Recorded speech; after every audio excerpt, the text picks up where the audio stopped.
stones because are. Thank you. Great. Talk about skipping a groove. So I was just wandering around like cemeteries in the area, and I was looking at gravestones as these are very good pieces of evidence to find just history. This is because especially when you're talking about some of the cemeteries in this area that have they're steeped in this history of the area. A lot of the people who founded these towns are buried here, right? And then figuratively speaking, a lot of my research was spent like turning over rocks and finding bits and pieces of evidence. So you, as you're going along, you're like, "Ooh, what's this? Ooh, what's this? Ooh, what's this?" So then it's you piece these things together and you form a story because these stories haven't been told before.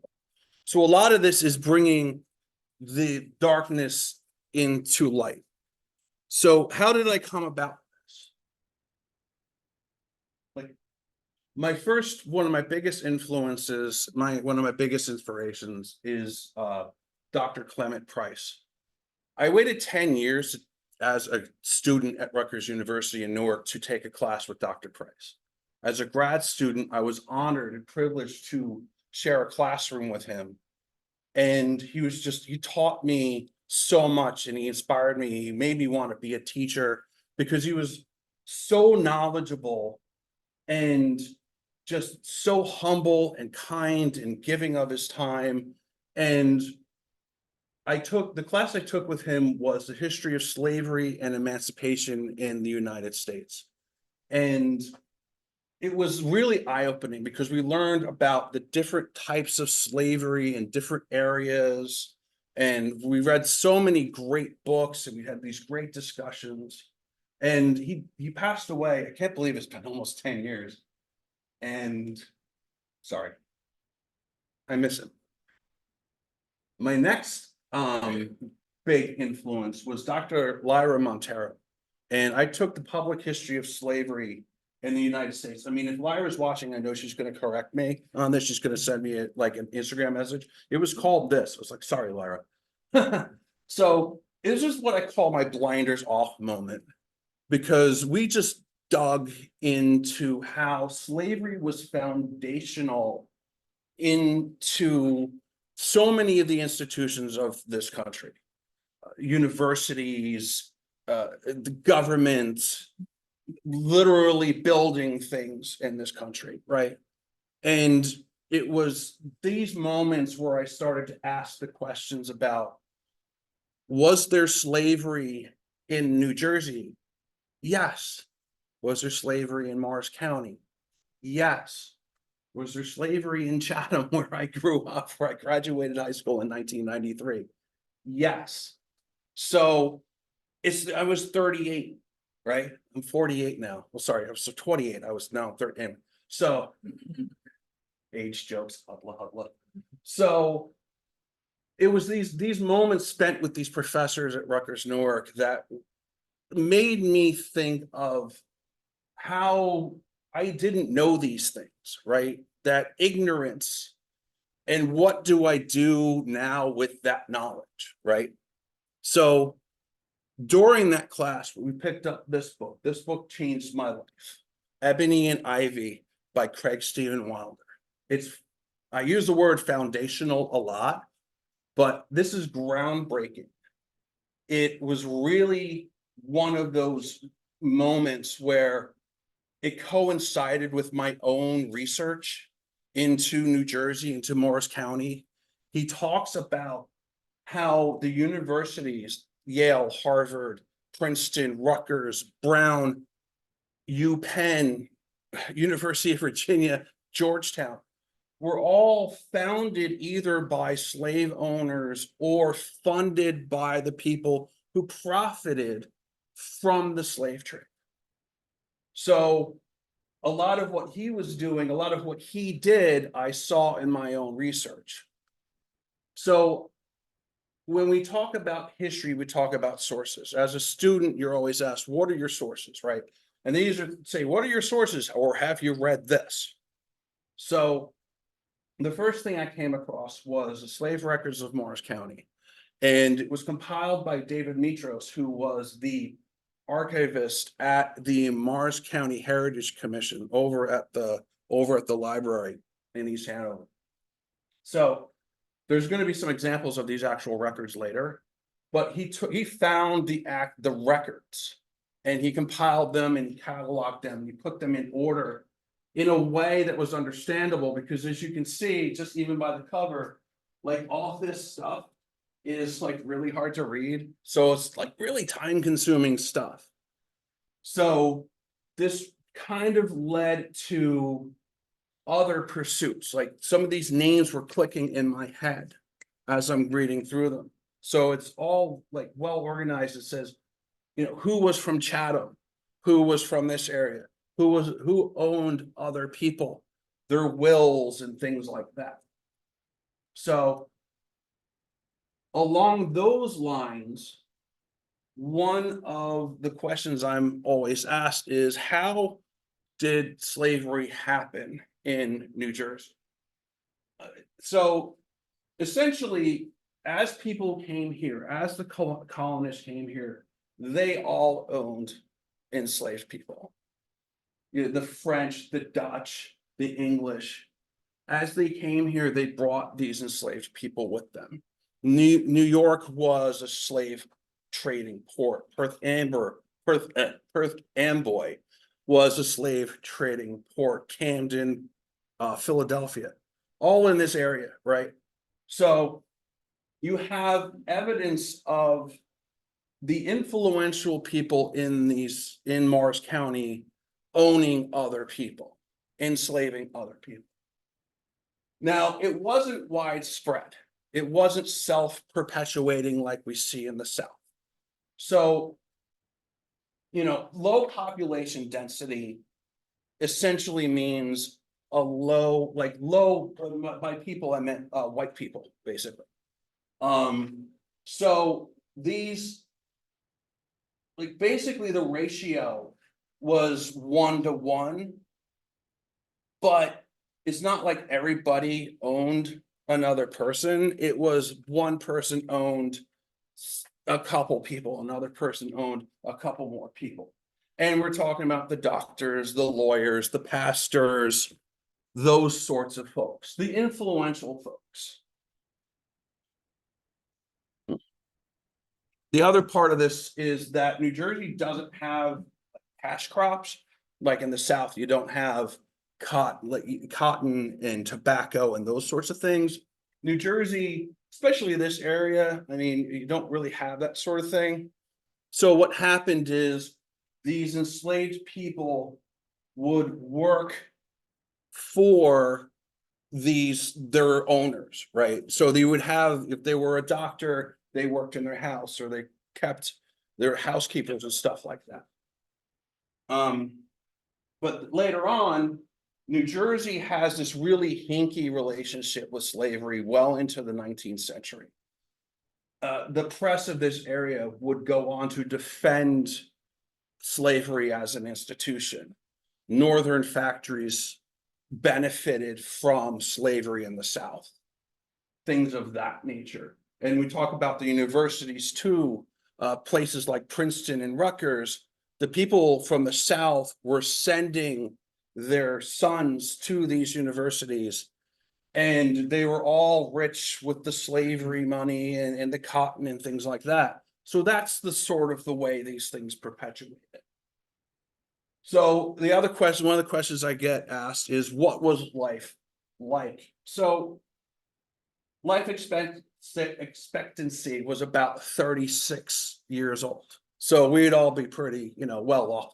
I mean, some of us anyway. Like I said, I'm like in my mid-30s. Anyway, so whatever. So we don't know that much about the enslaved people, but we do know about their environment. We do know about the white people in the area, the influential people, and what happened to them. So whatever happened to them also happened to the enslaved people. That was sort of the relationships that if you had something like the smallpox outbreak, 1777. It wasn't just one group of people who got it. Everybody got it. So this sort of outlines this sort of way things were, at least in the late 18th century, right? So you get this idea. So from this, right, we have evidence of this sort of thing happening here. This is a really good piece of evidence. This is the history of the First Presbyterian Church in Morristown, which includes the combined records and bill of mortality. So these will show you have baptisms, marriages, and deaths. So within here, you can see baptisms of enslaved children.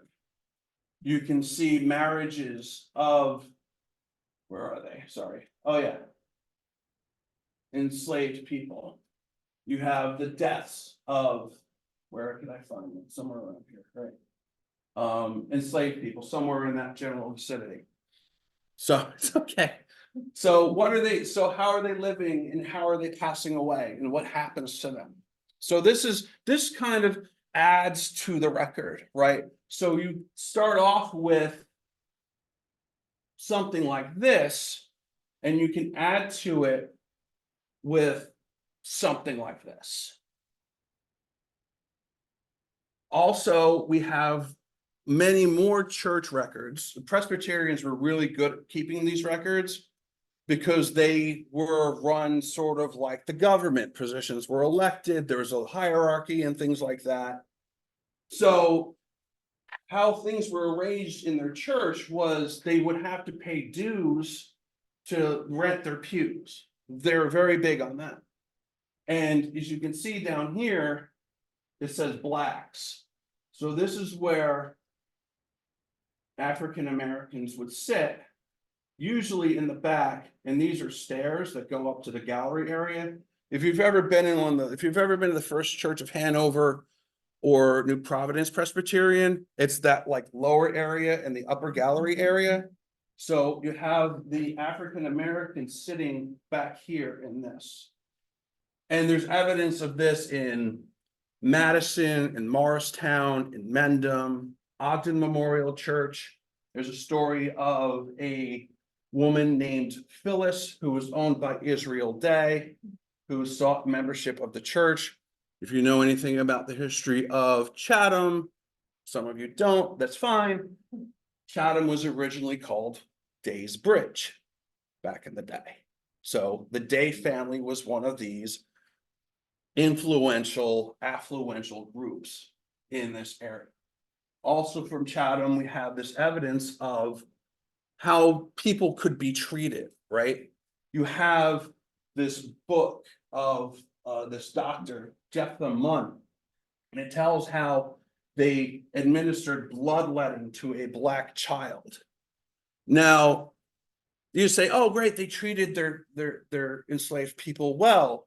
But I was reminded when I brought this up to one of my professors. She said, is it taking care of them as a person, or is it taking care of them as an investment?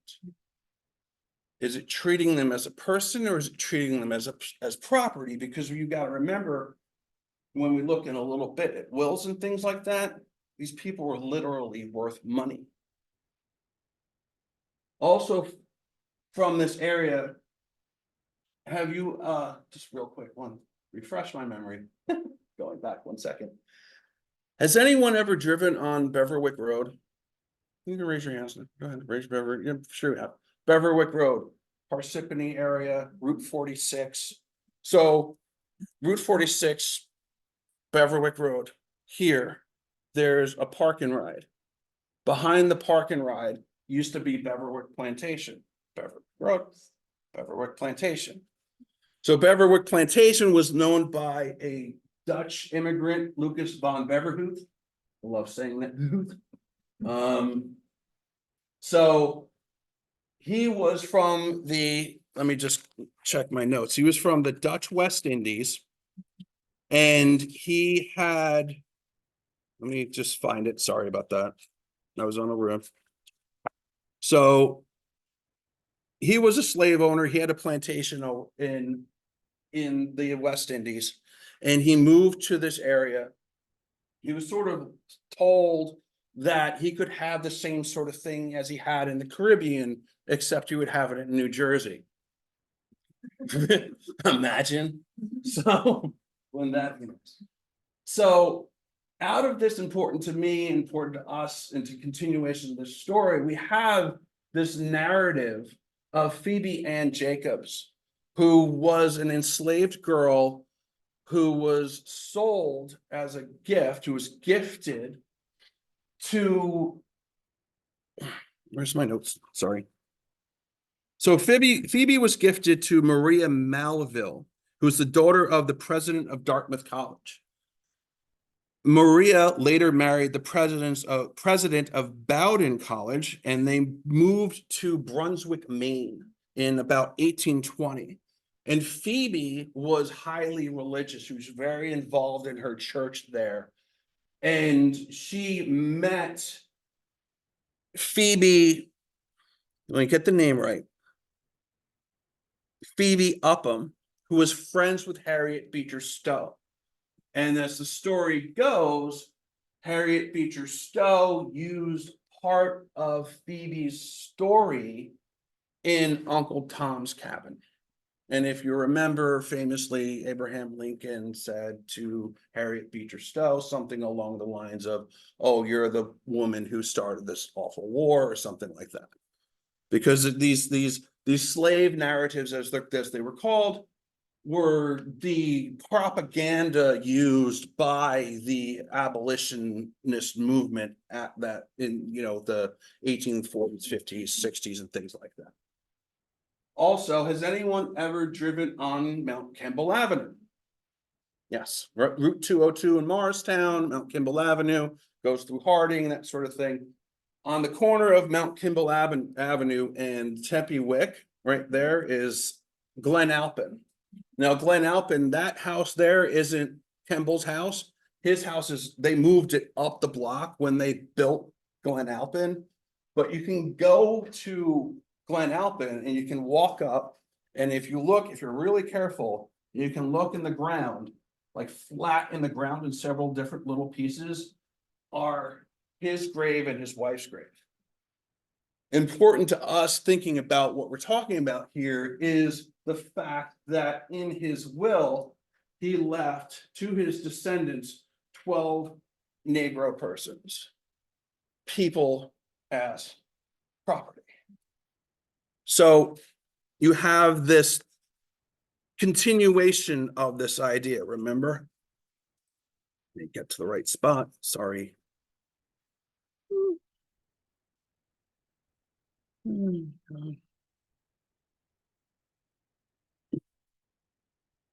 Also, during this time period, we have self-liberation.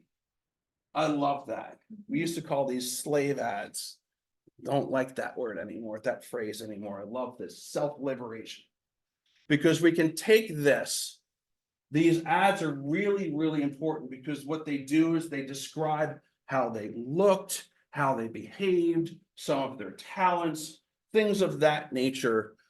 And these were weaponized use of the press to recapture and re-enslave self-liberated people. What we can do with this is we can give these people, these self-liberated people, agency again.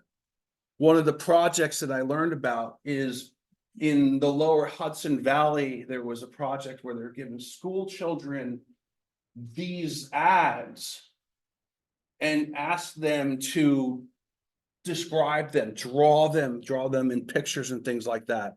And they came up with these wonderful works of art. And there's a collective up in Cornell University, the same sort of thing. It's the Freedom on the Movement project, where it's about collecting these ads, these escaped, self-liberated ads for, and you take them and you put them together and you compile them, and it's a form of evidence that we can trace these people and try to like give them a personality and reassign them the agency that was once taken away from them. So as you can see, this is from Chatham, New Jersey Journal. More on that in a second. So here we have one from Jacob Morrill of Chatham. Also, we have Widow Morris of Hanover. You know, describes what they were wearing, describes some of their talents, describes how they talked, things of that nature. One of the people printing this, has anyone ever been to Shepherd Collick Park? Imagine that, right? So Shepherd Collick printed the New Jersey Journal in Chatham around 1779, huge into the Revolution, huge into that kind of stuff. He printed essays and pro-revolution things, big into that, but he also printed these ads. And he acted as a middleman in the slave trade. So his ad would say something along the lines of Inquire of the printer. What that meant was anybody who wanted to buy this person would go see Shepherd Collick and say, hey, tell me about this person you want to sell. And Shepherd Collick would say, well, this is what they would discuss these sort of things. So he would profit from this and profit from the sale of the ad. And we could find these in the same areas as we would find things like lost horses, lost jewelry, goods and services for sale. Again, people as property. But luckily for us, Shepherd Collick printed the sermons and the writings of Reverend Jacob Green. Reverend Jacob Green was the pastor over at First Hanover Church. He was part of the Great Awakening. He was a very fiery preacher. And he was the single solitary anti-slavery voice in this area during the Revolution. Can't find anybody else. I have tried. Trust me, I have tried. I'm like, please, let there be more than one person. Let there be. No. Thankfully, for us, his writings were preserved in another book by David Mitros. So the revolution was not going well for the United States. And Congress called for a day of fasting and prayer. So they were told, we have to pray, right? We have to find out what's going on. So Reverend Green got on the pulpit and talked about why is the revolution failing? It's because of sin. And one of the sins he talked about was slavery. And that was really, really important because it delineated slavery as a sin and slavery as an evil. And if it's an evil, it's between you and God, fine, whatever, deal with it as you want. If it's a sin, it's up to the community to police this and say, if you don't behave, you are going to hell. If you're a sinner, you cannot receive the sacraments, you can't go to church, you can't do all these other things. So he's actually saying something that people don't want to hear is like, hey, you're a slave owner, you're a sinner, you're going to hell. Do something about it. And part of that was he believed that eventually, he didn't believe in immediate emancipation. He believed in sort of a gradual emancipation, not necessarily because he didn't think the enslaved were ready. He didn't think white people were ready for this sort of thing, this immediate like influx. We'll talk about how they dealt with that sort of thing later on. So he's sort of a hero of mine because he's like this single solitary voice in the wilderness, raising his hand going, hey, folks, you know, you're not doing the right thing here. He believed that the purpose of the revolution was to have all people to be free and equal. So moving on just real quick, these are just some names. We're going to touch on on each one of these people individually, but these are them collectively. Some of these names may stick out. If you've ever been to, let's say, Mount Campbell Avenue, Beverwick Avenue, a Silas convict, there's a county park named after him, Jabez Campfield, talk about him in a minute. So you sort of have this, you sort of have an early group of people who own slaves, you have this middle group, and then you have this sort of later addition to the area. First and foremost, I think kind of famously, we have Philip Schuyler. He was Betsy Schuyler's father. They got enormously rich through part of their fortune was made from the slave trade. Craig Stephen Wilder chronicles part of this in his book. And if you've ever been to Morristown, they had this, especially when Hamilton was a big, huge deal, right? They had this whole, this was on they put this on an ornament. But let me just say, I got to find the quote from Craig Wilder about Alexander Hamilton, because I actually kind of adore it. Hold on one second. Sorry, folks. I don't have this completely memorized just yet. So about Hamilton, Wilder says, a job with a slave trader had rescued him from poverty. Donations from slave traders saved him from despair. His new life began with his arrival on a slave trader's ship. Connectivity. Not personally someone who owned another person, but benefited from it. I mean, what stories are we telling? What parts of history are we forgetting or not? This is that ignorance thing we talk about. This is willful. But what we do with this information, well, do we have it? Do we just keep burying it under the rocks so we hope to find it later on? Literal rocks in the garden. This is Cato's grave. If you go to the Presbyterian Church in Morristown, we'll be doing a walking tour soon, Colleen. My sister. So if you go, you'll walk into the back and there's this fenced off area. This is the Phoenix gravesite here. Next to that, just outside, is Cato. He was on the inscription as faithful servant. So yeah, this is one of the very few graves that I've been able to find. Again, this is not common, right? These are exceptional examples. John Dowdy, he was another influential landowner.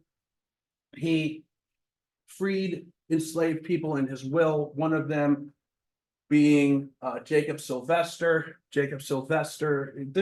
We find evidence, right? There's glancing blows of evidence along our way.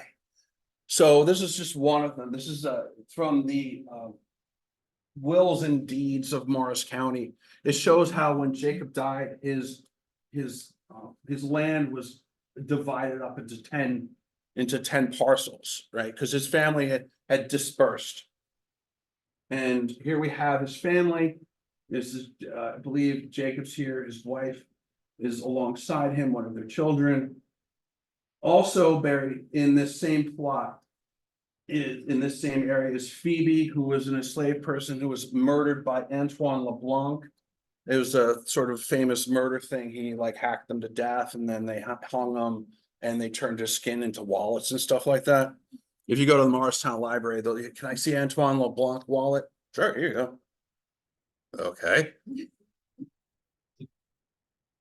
Sort of creepy and weird. That place has a vibe to it because of that kind of stuff. Also buried here alongside of them is Hannah Hopper. Interestingly, just real quick, they weren't originally buried here. When they were constructing the headquarters plaza, when they were digging that street, I think it's Water Street, they cut into the hill there and they accidentally disinterred these people, and they just basically picked up what was remaining and put them in a plot in the back corner of the cemetery. You know, so along the fence, it's all grown in and stuff like that. So, I mean, that's what we do, right? So Hannah was owned by Stephen Vale. Anyone ever been to Historic Speedwell? A lot of nods. Yeah, Historic Speedwell, Stephen Vale. Stephen Vale, his son was involved in the telegraph, Morse code, things of that nature. He kept a journal, and in that journal, it was very paternalistic in how he talked about the people that he owned. He talked about beating them if they misbehaved. He talked about correcting their behavior. He also talked about people who ran away and how he had to go chase after them and things like that. So this story is one of the ones that stuck to me. And it really kind of stuck out in my head about how he looked at the whole situation.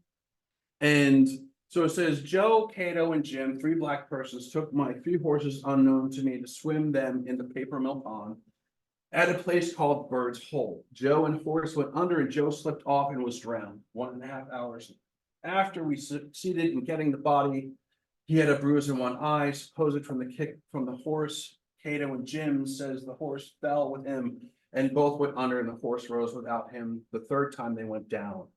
The funeral was held at 5 p.m. He was laid in the Methodist burying ground.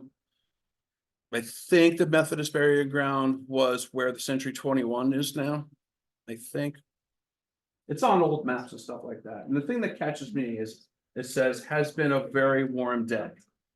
Like he has to give us a weather update. Like he's just, it's been a very warm day. I could use a scotch. That sort of thing. Also, up the street and around the corner, anyone ever drove down Treadwell Avenue?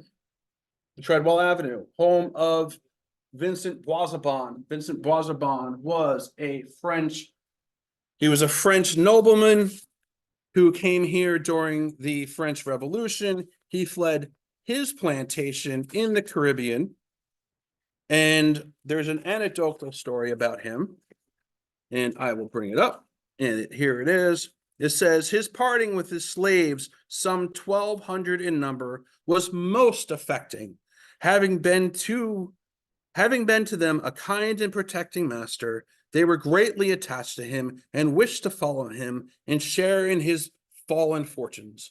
As the vessel on which he was to sail was lifting anchor, a Negro was discovered in the water alongside. Mr. Boisabon, in the kindness of his heart, was unable to refuse the appeals of the devoted black and brought him to the United States. Again, paternalistic, right? What was the number there? 1,200? 1,200. And he was really popular because he was a French noble person. So he absconded out of the Caribbean and settled in basically Madison, Morristown area. And this sort of, this record here talks about how after he died, there was a sale of someone in his possession, someone he enslaved, a boy, was sold to somebody else. William Britton appears in a number of records. He was one of the he was part of Chatham, Madison history, that sort of thing. Also, anyone ever been to McCullough Hall? McCullough Avenue, that sort of thing? So he's sort of a later on addition to the cavalcade, right?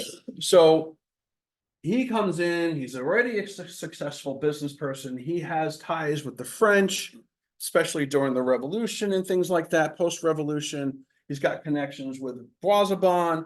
He settles, he founds an Episcopal school at McCullough Hall, and he helped come up with the idea of the Mars Canal and helped fund St. Peter's Church. Oh, interesting, just as a little connection in case I skipped over, because I know I skipped over it. Vincent Boisabon helped fund St. Vincent's in Madison, Catholic, buried in Noe Avenue. If you're ever driving Noe Avenue towards Madison, it's going to be on your left. You look to your left before you get to like the big first driveway. You're going to see 2 like rectangular tombs there. That's Boisabon and his wife. Hard to miss, very distinctive. And then, so you have at McCullough Hall, they've done a really good job. I got to give them credit. When I first approached them about this years and years and years ago, they were aware of what was going on, and they made concerted efforts to help update their social presence. And it's really good to see some developments. They have an article on their website about enslaved people at the mansion, as well as the family's attitudes towards slavery and their eventual anti-slavery leanings, because they were all involved in politics and things like that. I made a note here as I was writing this again, is that this is the only public display acknowledging slavery in Morris County. I mean, I haven't been wandering around too much lately. Maybe it's changed. I know they put in a monument or memorial or an acknowledgement to when Frederick Douglass was there. So things like that have happened. So moving along as quickly as we can, we have in 1804, we have the Gradual Emancipation Act. And what this meant was any child after July 4th, 1804 was free, quote unquote free. They were still considered wards of the state. Their births had to be registered with the county clerk. Children, they could be indentured. Their parents were still enslaved. And New Jersey couldn't quite get it right. And they kept rewriting these Emancipation Acts. And eventually there's one in 1846. Lest we forget that we were the last state to ratify the 13th Amendment and lamented the Emancipation Proclamation. Let's not forget those sort of things either. So some of the effects of the consequences of this, you had protests by the slave owners in this area against the financial burden that was caused by them being wards of the state. You had them being abandoned. You had this perception by the white people that freed people were somehow a threat to them. So what do? We have the foundation of the American Colonization Society, which was founded in part by Robert Finley over in Basking Ridge. Things like, and so this colonization idea was pressed continually well into the 19th century as this solution to what do we do with all of these freed people, right? The idea was ship them back to Africa, right? Because they're obviously, if we Christianize them, educate them, they can go back to Africa and they can therefore educate and Christianize when they get there. That was the idea behind it. So from the Gradual Emancipation Act, we have, this is an actual birth announcement for Archibald Sayre, someone in his possession, chronicles this. So they were required to name the mother and the child and the birth and the sex of the child, but they don't name the fathers. So, I mean, missing pieces of evidence, right? So kind of important. Obviously not to them. Obviously not to them. So we also have, again, more emancipation through wills. Benjamin Burroughs of Chatham, he listed that he wants his servant Julius. Anytime you see servants in these records, it means slave. Just so you know. I mean, these people weren't paid, they were owned. All right. So if they weren't, they wouldn't be treated like property, right? You're not gonna, like, if I, I work for a company, my boss isn't gonna say, what, Mike is now owned by Geraldine. That looks good. Hey, Mike, guess what? So, I mean, that's sort of like, that's what we're talking about here. Again, people as property. So again, this is just more of the same sort of thing, right? You have more evidence, bits and pieces along the way. This is post gradual emancipation. You see this sort of influx of like willful emancipation. It happens a lot. I talked about the Kemble family. Peter Kemble, his children and eventually grandchildren would gradually emancipate the people in their possession and give them land and things like that. Jacob Sylvester was another example of that. So we see those sorts of things, right? We have another one here. This is Sylvia J.B. Pearson. He's another resident of Chatham. So this is just building, right? This is just building upon the what we've already had, right? We have this sort of foundation and we're scaffolding and building more on the story. So another thing that would happen is Abolition Day was celebrated. This is a pigeonization, if you want to call it, of the word. And people had this idea, local history has this all wrong, because they were saying that July 5th, this is when they celebrated the revolutionary victory. They were celebrating American independence. No, July 5th, because when they were emancipated was born after July 4th. So we have July 5th, and that's their Abolition Day. And they would celebrate this by having picnics and things like that. And they would have butting contests, tie their hands behind their backs and like hit each other with their head. I guess that was a thing back then. Glad it's not now. And they had these things on the Great Island. So here's the Great Island here. I love this map. If you want to know where we are, we're right around here. Right now, we're at Fairview Hotel. This is 1887. So there's this new Chatham had turned into sort of like a resort town by this point. So they were going like kayaking and canoeing over here by the mills and stuff like that. So this is the Great Island. This is the bridge over from the Summit area to Chatham. So it's obviously not there anymore. All this has been filled in and all this other stuff. And they would hold these picnics and stuff like that on the island. And one of the local histories, or two of the local histories, mention how on the southern end of the island was an enslaved person's burial ground. Yeah, good luck trying to find that now. If you ever go back to Shepherd, that's just Shepherd, where Shepherd College Park is right here, right now.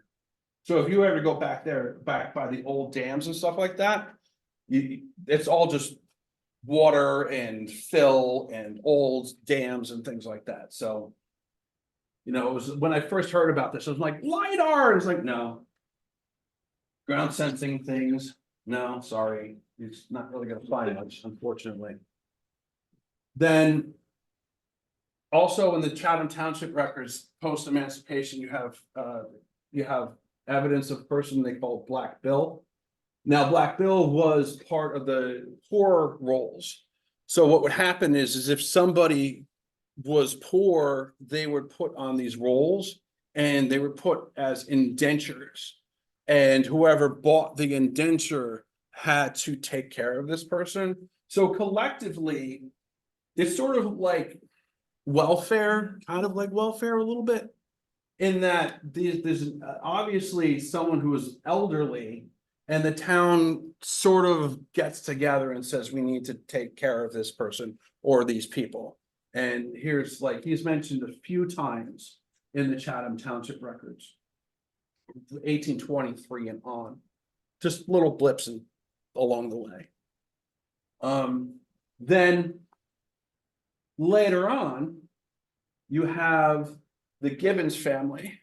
Anyone familiar with Drew University? So this is the mansion that Gibbons built at the Forest. The Forest is what they called the estate, right? So if you really look at it, it kind of has a familiar sort of theme. If you look at it, it looks like a plantation house, right? It really, it's got these big pillars and things like that. So as the story goes, Gibbons was on his way to Schooley's Mountain. Schooley's Mountain they had spas and you could go take in the waters and stuff like that up there. So as they're going through Chatham and Madison area over and by Lowanica, they said, oh, wow, this would be a really good place to raise horses and stuff like that. And that was really his passion. He was from a very wealthy, litigious family. His father was involved in the Gibbons versus Ogden Supreme Court case about shipping and ferrying to and from Elizabeth to New York. It was one of those things where the Supreme Court said that it's up to the federal government to determine who can navigate those waters in between states and stuff like that. So that's how they made their money. They also had a plantation in let me skip ahead to that real quick. So you get a picture of that. They had this one. So this is the Whitehall plantation. It was this plantation complex just outside Savannah, Georgia. It is now where the Savannah airport is. So then if you look at maps of Savannah, they have Gibbons, what do they have? They have a Gibbons Road, a Gibbons Street, but we also have a Gibbons Place in Madison. There's a Gibbons Woods and that kind of stuff, right? So he settled here. You can see he had a large household. In 1840. There was 14 freed colored people living on his property. And between 1840 and 1850, his wife passes away, and there's far fewer living there. Unfortunately, one of the things I was asked was, what are the names of these people? He's right up here. Unfortunately, I mean, we can find some of them. I believe some of them still were living there at this time in 1850. So you have some names like Mary Cox, Henrietta Day, there's a name again, Frisbee Green. Henrietta was the daughter of Caesar and Jane Day. Oh, Jane Day, again, there's that name again, right? So then you have his Gibbons's 1850 slave schedule. This is from the census of 1850. They needed this information so they could calculate votes in the Senate and Congress and things like that. It doesn't give names. It just gives like ages and sex and things like that. So this is from his son. When Gibbons died, his son William H. took over running the plantation, and when the Civil War broke out, William H. joined the Confederate Army. And then when the World War was going on, they confiscated Whitehall, and then he fought to get it back after the war. Andrew Johnson signed a thing that said, okay, you've been forgiven, here's your stuff back. And by then it was just sort of like not as great as it was, but he left that estate to his descendants over time. So you also have in Drew University and some other like local history stories, you have the chronicle of how they were interacting with the plantation down in Georgia. You can see there's even a enslaved person named Chatham. Is that interesting? So he was moving them from place to place, records of them being clothed, records of them being fed, record of them being housed, that sort of thing. Stuff like blankets, shirts, stuff of that nature. There's a picture of the plantation again. I just went over how William H. And if you go to Hillside, the cemetery in Madison that's next to the Stop and Shop over there, that if you go up in the back, it's the Gibbons is the big one in the back, all the way in the back. So just kind of like to summarize real quick, and then we can move on because I know we're kind of short on time. So how did people feel about slavery during like pre-war, pre-Civil War? And it was very kind of ambiguous in that they didn't think slavery was okay, but it was allowable because the Constitution and the Supreme Court was saying it was okay.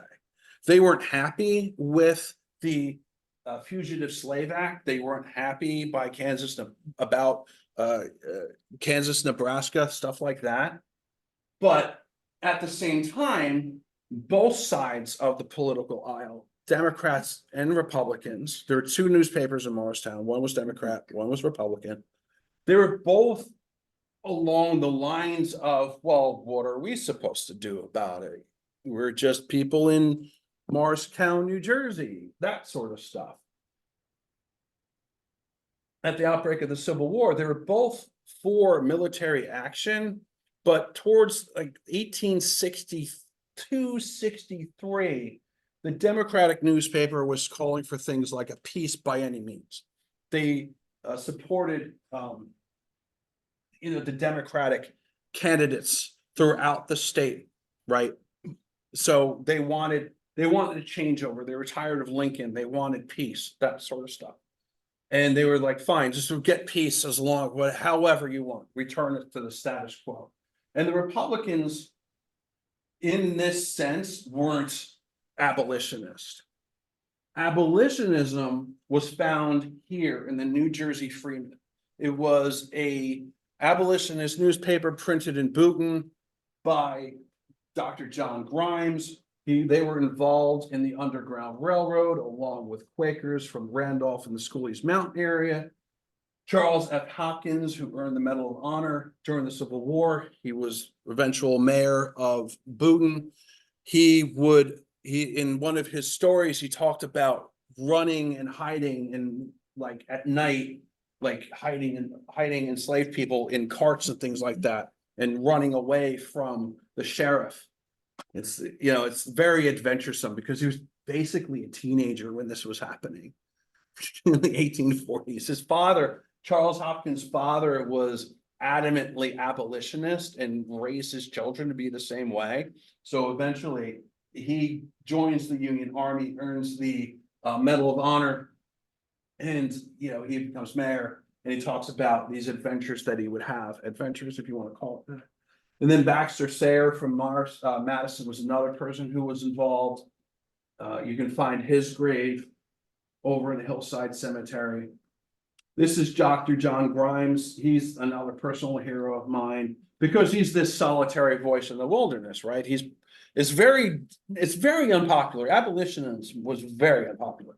These people were considered radicals, and the Democratic newspaper at that time blamed abolitionists for what was going on in the country. It kept saying what abolitionism has done, things of that nature, right? So he was constantly trying to find his voice, trying to write against slavery, trying to promote abolitionism. He was also like a vegetarian. As the New Jersey Freeman goes on, as it continues to be printed, it gets a little bit more and more extreme as it goes on. So by the time it's at like the end of its run, because the Fugitive Slave Act basically makes it illegal to run a newspaper like he did, speak out against slavery, things like that. So like that's when this Underground Railroad went really underground. And it's really high. It's one of those things. It's like I know people are researching it in this area. It's really hard to find like true evidence of it. So it's really phenomenal when you find someone like him and what he was doing. This is his grave over in the Vale Cemetery in Parsippany. So this is like the last little bit. So this is the census in Chatham in 1840. The thing about this is it's really easy to find African Americans because of this. The segregation makes it easy. It's sort of like that mixed blessing. It sucks that it existed, but yay for me being able to making it easy to. So we have some names here. Some of them that we've talked about. The one that I really want to get to is this one right here, Morris Quanto. We'll talk about him just in a second. Again, we have Jane Day. We have a Caesar Boisabon. There's that name, Boisabon, Day, Boisabon. We also have Henrietta Day. She was Jane's daughter. So Jane lives a really long life. And she lived to be about 105. Yeah, so here she is again in 1880. right down here. There she is. So with these sorts of things, you can see these, if you're going through this census data, again, it's a blessing and in a way, in that it's really easy to find African Americans because they would mark them with a B. B, B, B, B, B. So, you know, you just go to family search or whatever it is and put in census and you just go find B. And it just populates. So it's one of those things. So here she is again. So these people were free. This is what happened. There's communities in this area at this time living around each other. Here's a couple other people along the way, right? So the last person I want to talk about real quick is Mars Quanti, Cyrus Quintern, Morris Quanto, Maurice Quanto. They're all the same person. This is like how we piece the story together, right? So first evidence we have of his life is his birth certificate. This is from the slave records of Mars County. This is how David Mitros would type them out. So here's Mars Quanti, born 1800. It wasn't registered with the county in 1812 until 1812. Shows you how important it is. Thankfully, she did it. Thankfully, she did it. Because later on, around 1850, we find Cyrus Quintern. So Cyrus Quintern was married to Elmira, and they had a daughter, Margaret. So how do we piece this together? 1860, we have a Morris Quanto married to Elmira Quanto with their daughter, Margaret. Same person, right? So then here he is again, 1870, with here's Morris. Now he's Maurice Quanto and Elmira again. Margaret is no longer living with them.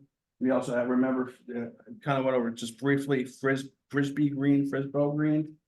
There he is down there again. B, B, B, B, B. And then 1880, we have Morris and Elmira. Now Isaac Gordon is among their household. More on him in just a second. Morris Quanto, Elmira Quanto, those folks. So it looks like, according to what Margaret is now in Isaac Gordon's household in this census. So were they married? Were they living together? That sort of thing. So somewhere between 1880 and 1850, Morris passes away. And then you have Elmira. Elmira's somewhere. Where is she? Sorry, I should have found it before I did it. Oh yeah, here we go. Margaret Gordon, Isaac Gordon, Elmira Quanto right here. So Margaret is married to Isaac. So interesting, just real quick. As we look at census data, the more as you add on the years, you add more information. So you add on, you know, their age, their sex, their race, what they did for a living, right? So he was Cyrus Morris was a laborer. What he did, farm labor, that sort of thing. Elmira was a housekeeper. Frisbo was a waiter. Charlotte, his wife, was a housekeeper, right? Isaac, again, Isaac Gordon, here he is a laborer. Margaret, she's there. Quanto, so on and so forth, right? Oh, and here's a map real quick. It's really hard to see, but over here is Quanto. Here is where the Madison Middle School is. There's the cemetery on the side. Here's the railroad. Here's Quanto right here. So born, lived, married, died. Right. So these are their graves. Again, Hillside Cemetery, Madison, next to the Stop and Shop, all the way up at the back on the right-hand side along the fence. You have Elmira and Morris. Along with them is Isaac Gordon. Interesting story about Isaac is that he was from the South. He came up north due to the Civil War. He was around 16 years old when he escaped from slavery and acted as a scout for the Union Army. in Beaufort County, and he was essential in informing the Union Army of a potential attack and help save them. And then he settled in Madison because of General Robert Brown Potter. He would go on to raise a family and work as a coachman. And this is his grave right alongside of those folks. And the grave inscription says this right here. In 1862, a slave boy. He came to the Union Army near Washington, North Carolina, with information which was used in repulsing an attack. He later rendered service as guide, and after the war, he came to Madison with General Potter, died about April 8th, 1917. So that's, you know, that's an interesting bit and piece. Up until recently, during the Flag Day and the Memorial Day and Veterans Day services and stuff like that, they put the flags by the graves. Someone from a project I know Jonathan will remind me of this later. Jonathan Golden from Drew will remind me of this later. Who was, I don't remember her name, unfortunately. Will plant the flag for Isaac because nobody was doing it. Like all these clay out here, hey, there's an actual like Civil War hero, right? You know, someone you should be celebrating, and here he is buried in the back of the cemetery, no flag to honor his service. There's the graves in a line. There's Elmira Morris. I believe one of these must be Margaret. These are really, really faded. And there's Isaac right there, right? As you can see, look, it's kind of like where they throw some scraps. You know, back there. And when I do my tour of the cemetery for the Figures Day, the Hidden Figures Day in Madison, I go in the back and I stand there, and I stand at the Gibbons grave with its monuments of granite, right, or whatever it's made out of, and I look across the way and I go, oh yeah, look at that over there. Monument to like someone who fought against the Union in the Civil War, and there's an actual literal hero buried over there with like little to no recognition that he ever existed until we start digging around and turning over the rocks in the garden. So like Jonathan says, her name was Kenesha Tucker. Good to know. So where do we go from here? What do we do with this information? What projects are ongoing and are happening now? Thankfully, there are projects going on. I'm involved in a project with Morris County, historical site survey of African-American history for Morris County. It's just getting off the ground. Super, super excited about that. We have the New Jersey Black History Trail. Noelle Lorraine Williams, who's in charge of that. They're gathering like nominations for sites. I know Jonathan Golden from Drew is involved in that. I want to be involved in that. I love that idea. And so how do these things didn't exist 10 years ago when I first started doing this, when I first started my research, 2014, right? As a grad student, we had very little. And anytime we said, let's do something about it, it's like, yeah, let's do something about it. Oh yeah, about that. What are we gonna do? Oh, I don't know. What are you gonna do? I don't know.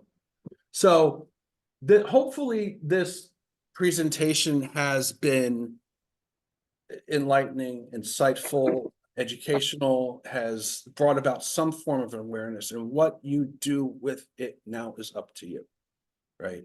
What are you gonna do when you walk out this door? What are you going to do with your own lives? How are you going to start noticing street signs? Are you going to start noticing statues to people? You go through Morristown, how many statues are there of George Washington? How many streets are there named after George Washington? Right? Washington slept here. Well, so did these people. They lived here, born. Or you get pulled over died, for what do you call it? Traffic with. Yeah, Can you mute? I'm almost done. I swear I'm almost done. Sorry. I said an hour. I didn't mean like an hour and 10. All right. So yeah, what do we do with this? What do we do with this moving forward? Are we gonna be willfully ignorant? Are we gonna hide this sort of stuff? I hope not. Thank you for being here. Thank you. I don't know, bored my kids are very gone. Questions, concerns, outbursts? Anyone? Yes. Mike, wait, Just have two questions. What's up? One is, did you find any evidence of free blacks in the area before emancipation? And the second question was, do you have any idea once people self-liberated where they went? Has anyone been able to figure that out? Those are two very good questions. Yes, evidence of free people. Yes, if you look at some of the census records, you will find. I can always go back and look again, but there's definitely evidence of them living and things like that. Those part of that, some of the people in the 1840 census, go back to that real quick. Sorry, just lots of slides. No, anyway, yeah, as I move along, yeah, definitely, there were some people who were freed before emancipation living in the area. And the second question was what When people happened? Liberated themselves, do you have any idea where they were able to go from here, where you could blend in? Not around here. You had to move much farther north. I remember talking to somebody along the way about that exact same thing. An African American who didn't belong here would have definitely been noticed. So that's why you had the Underground Railroad moving them along farther north. They weren't really free until they got to like upstate New York, almost Canada, and then Canada. Right? So, I mean, with the Fugitive Slave Act, especially, like, it was criminal to hide people, right? And it helped them along the way. So it was, people, except for, the very few, the abolitionists and people involved in the Underground Railroad, everybody else was basically concerned about their own self-being, right?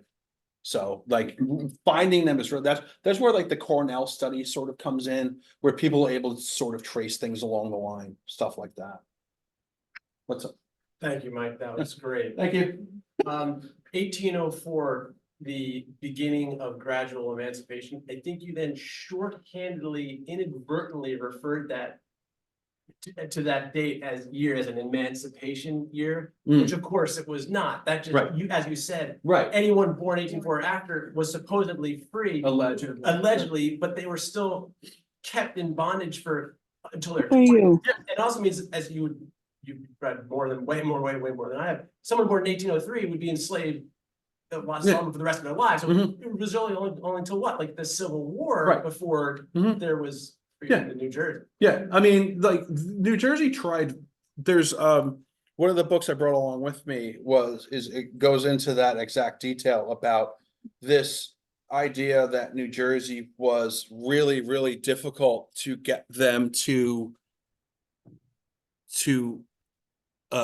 go along with the idea that these people, oh well, okay, people are getting sound. How check your settings. Oops. Sorry about that. Just doing my presentation. So like just God, I lost my train of thought. I'm sorry. So New Jersey had a really difficult relationship with slavery because of how the enslaved were viewed and about how people viewed the enslavers.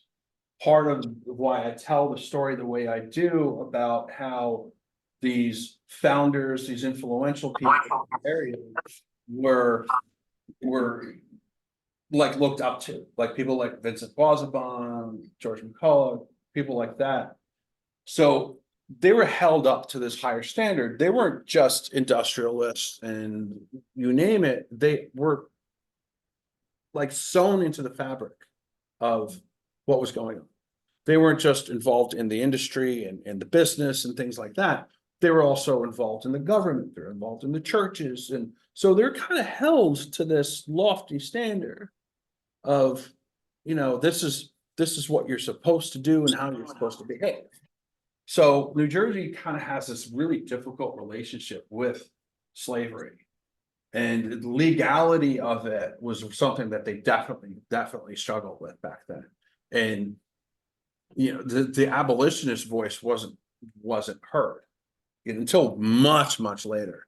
So the idea, New Jersey was basically a border state, right, during the Civil War, because they voted for Democrats all along the way. McClellan, yeah, they voted for McClellan. Think about that for a second. McClellan, that was their solution. Ugh, sorry. Yes, ma'am.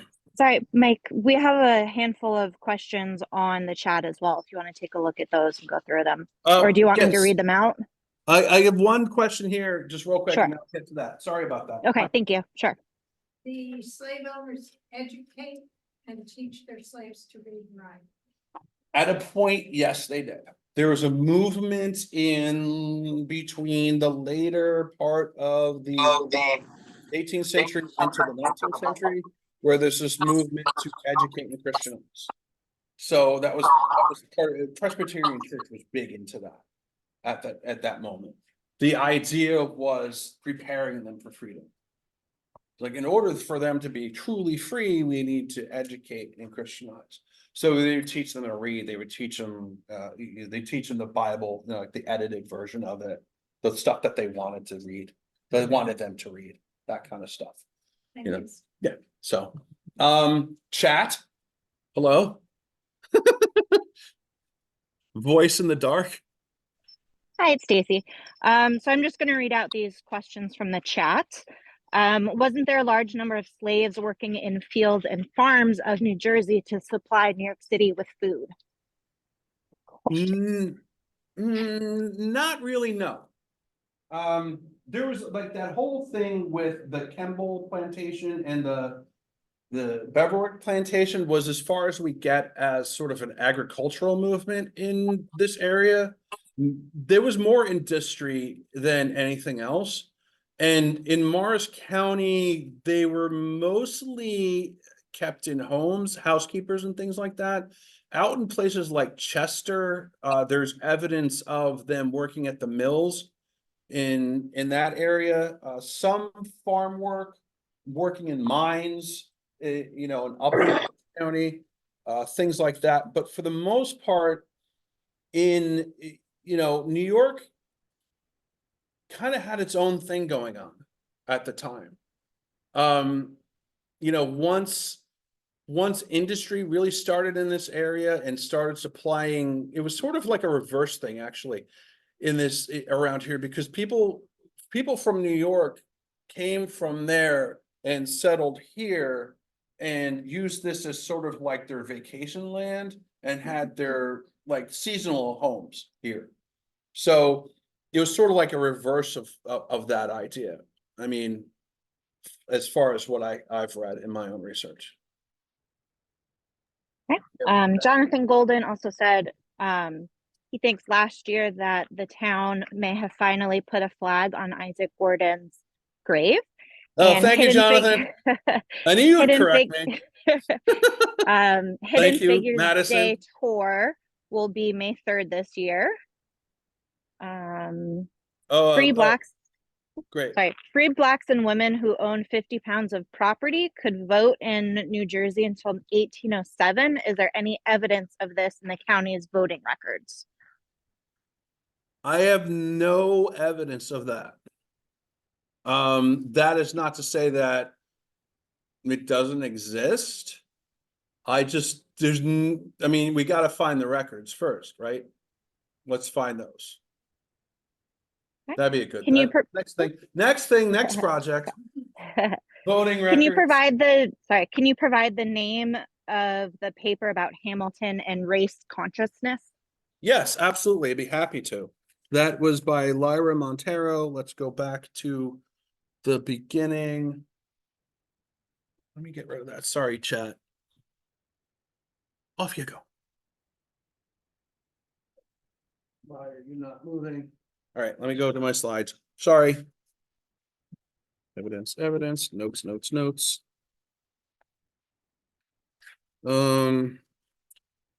So race conscious casting. Hold on, let me get out my readers.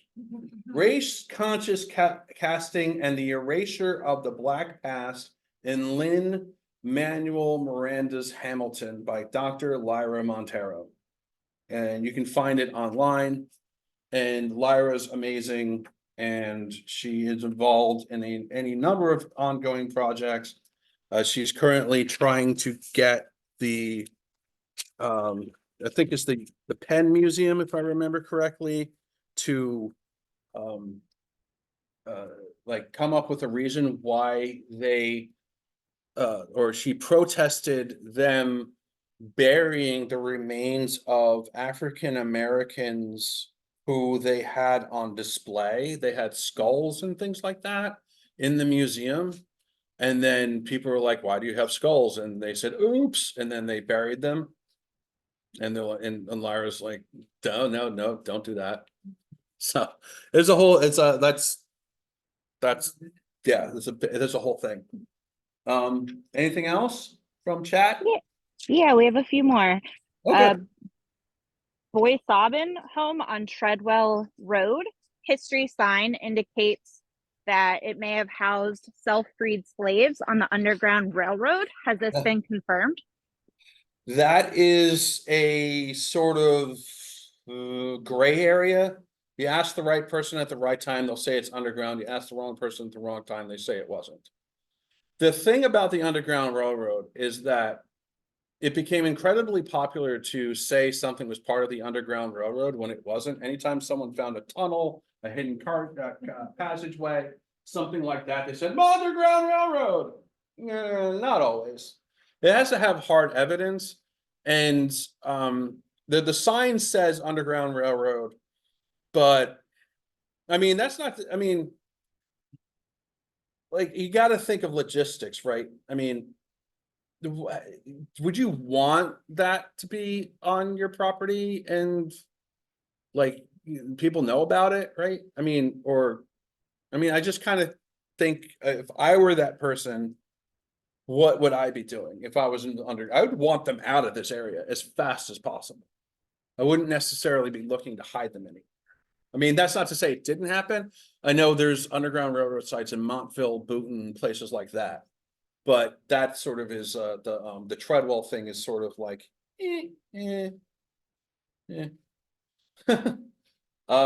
next question. Okay.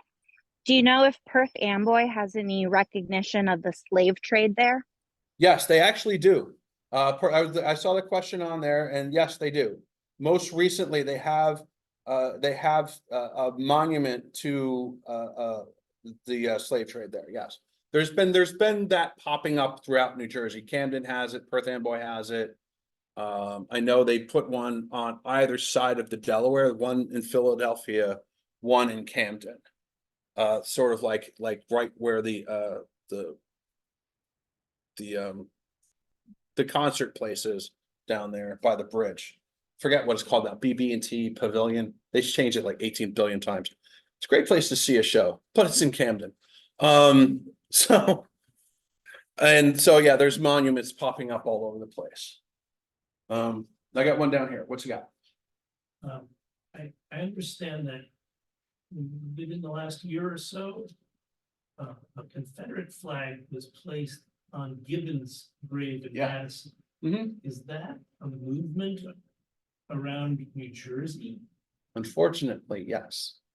And what is being done about that? That's a really good question. When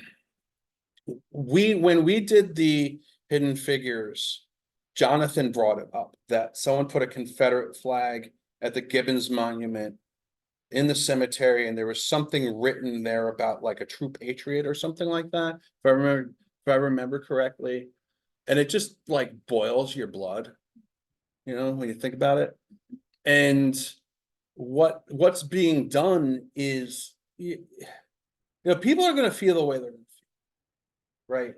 And this country has sort of gotten on this precipitous slide into a certain way of thinking in certain areas where it's allowable to say and think things and say, ha, ha, ha, it's only a joke.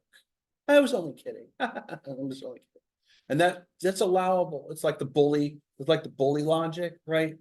It's like if you ever had a bully, I had bullies when I was a kid, like, I'm only kidding. I'm only kidding. And it becomes sort of like this within certain circles, it becomes a sort of like an allowable behavior. How we behave counter to that, I think, is important. Educating our children, teaching in the schools, the idea of diversity. There's this sort of like backlash, it can't be woke. It's like cancelization and things like that. A while ago, there's this movement and, tearing down statues and stuff like that, which I'm all for, by the way. I think, tear them all down because, they were built for the purpose of intimidation during the civil rights, post-Civil War and civil rights movements. You're plopping up statues of Confederate generals and stuff like that. It's just like, I think we have to be nicer to each other. I think we have to be more accepting, and we have to realize we have more in common than we have in differences. In that, when you're talking to an individual or a group or whatever you're doing, you have to like try to put yourself in their place and try to see the commonality that we all share. Instead of saying that person's different, you can say, well, we at least can like the same sorts of things and start off a conversation with that. And then try to enlighten them to, something a little bit like there may be uncomfortable conversations we need to have.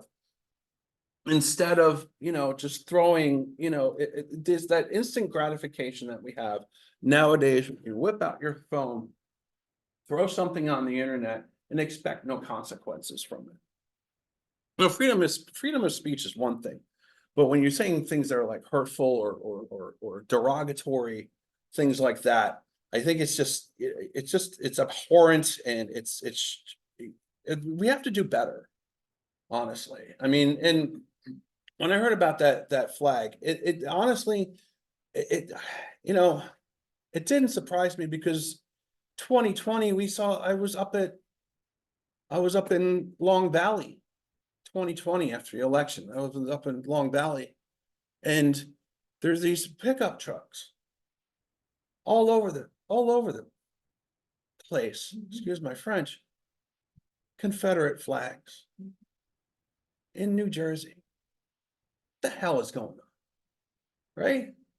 It's sad. It's just sad. Yeah, Turnpike. There's a parade. They put them on like a pack home. I mean, yeah. I don't want to go on a political diatribe or whatever it is, but I mean, we have to do better as a people. To do better as a society, we have to do better collectively.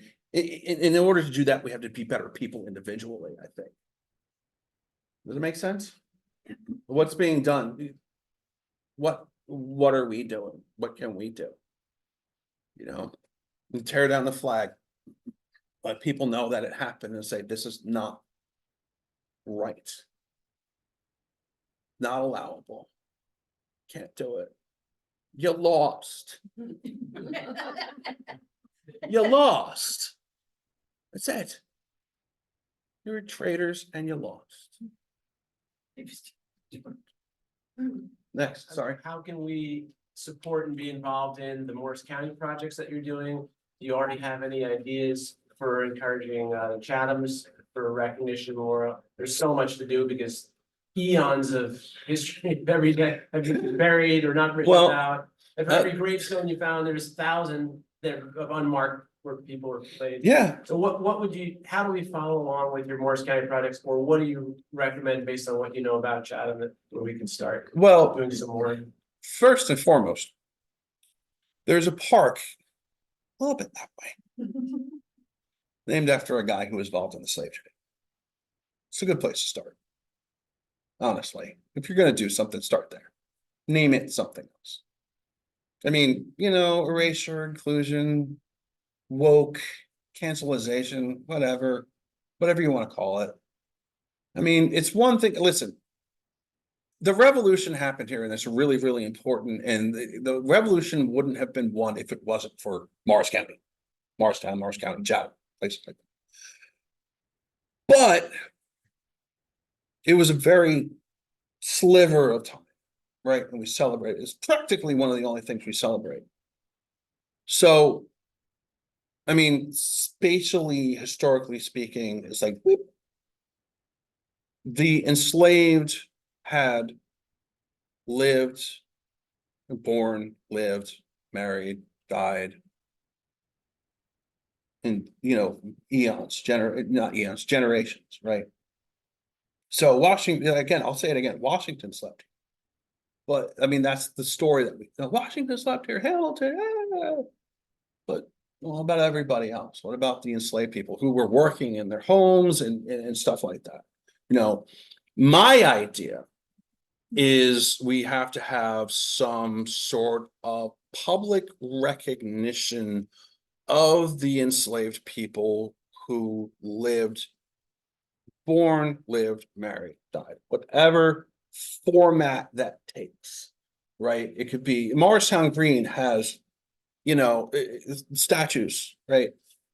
You put one there. It's the seat of the county. Put something there, right? But, you know, some sort of recognition. I think that would be a good place to start. I mean, we tried to talk to people about Shepherd College Park.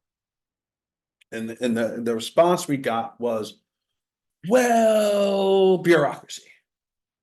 We wanted to see more of your research. What's up? They wanted to see more of your research, which Yeah. now you're providing to us right here. Yeah, like they're like, how do you, you know, how are you gonna do this? How are you gonna do that? Well, who's gonna pay for it?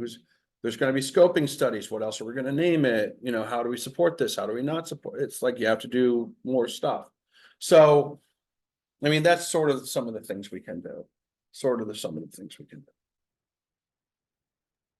I think we're just going to take one more question from the Yeah. chat.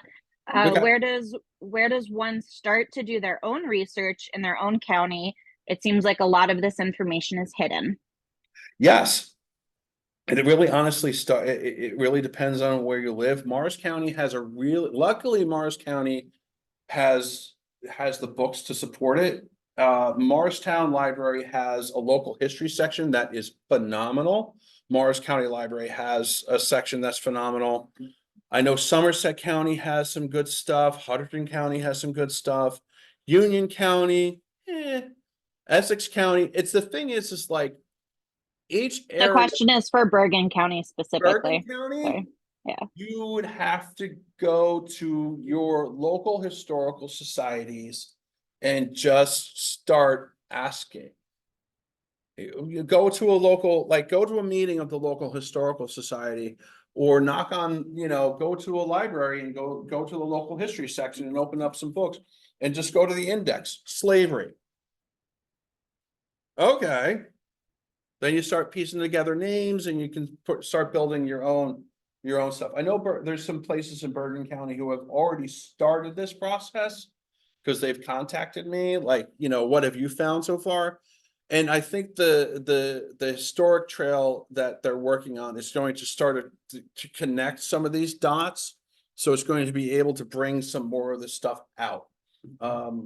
One more, sir.